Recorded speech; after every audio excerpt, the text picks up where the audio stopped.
गुजरात की बहुत बड़ी जिम्मेवारी है। हम देने वाले लोग हैं, हमें देश को हमेशा देना चाहिए और हम इतनी ऊंचाई पर गुजरात ले जाएं, इतनी ऊंचाई पर ले जाएं कि देशवासियों के लिए गुजरात काम आना चाहिए। दोस्तों, इस महान परंपरा को हमें आगे बढ़ाना चाहिए।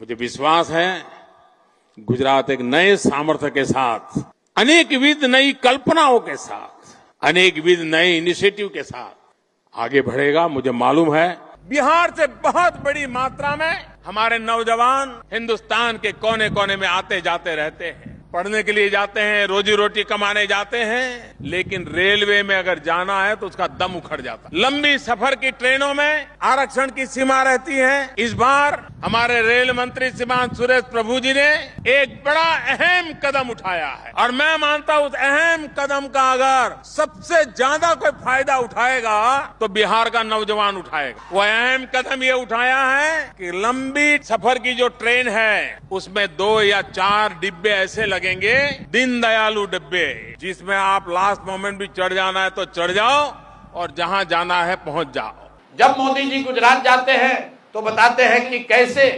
पूरे देश को गुजरात देने वाला राज्य बनेगा।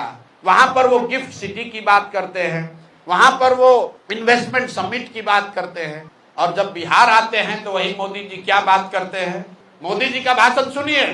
उन्होंने कहा रेल मंत्री ने बहुत बड़ी घोषणा की है। आप सोचिएगा क्या घोषणा हो रहा है। तो मोदी जी ने कहा कि अब से अनारक्षित अनरिजर्व 2 बोगी एक्स्ट्रा लगेगा ट्रेन में और उसका सबसे ज्यादा लाभ बिहार के लोगों को होगा, क्योंकि बिहार का आदमी अंतिम समय में भी लटक कर चला जाएगा। ये मोदी जी के शब्द है।